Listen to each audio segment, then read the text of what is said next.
వారు విలువైన సమయాన్ని, తిరిగి రాని సమయాన్ని వృధా చేసుకుంటూ ఉన్నారు. వారి ధనాన్ని వృధా చేసుకుంటూ ఉన్నారు. వారి బలాన్ని వృధా చేసుకుంటూ ఉన్నారు.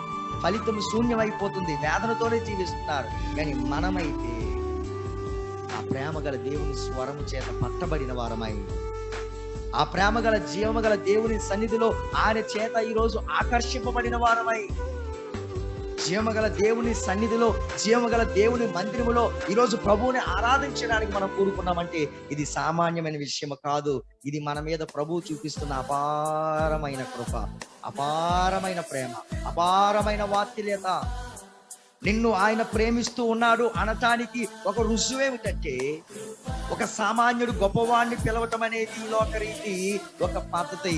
గాని ఒక గొప్ప వ్యక్తి ఏమీ కాని దావీదు భక్తుల మాటలు చెప్పాలన్నా, అనేక మంది భక్తుల మాటలు చెప్పాలంటే, మనం అడవి పువ్వు లాంటి వాళ్ళము, చేద మీద నుండి రాళ్ళే నీటి బిందువు లాంటి వారము, వేకుజామున కనిపించే ఆవిరి వంటి వారము. అటువంటి మనలకు దేవాది దేవుడే ఆహ్వానాన్ని పలుకుతున్నాడు. ఏమని?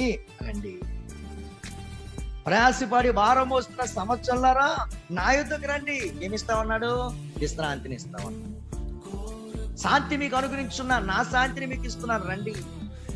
దాహము కొని వారులారా నా యుద్ధకు రండి. దప్పికతో ఉన్నవారులారా నా యుద్ధకు రండి. దుఃఖంతో ఉన్నవారులారా నా యుద్ధకు రండి.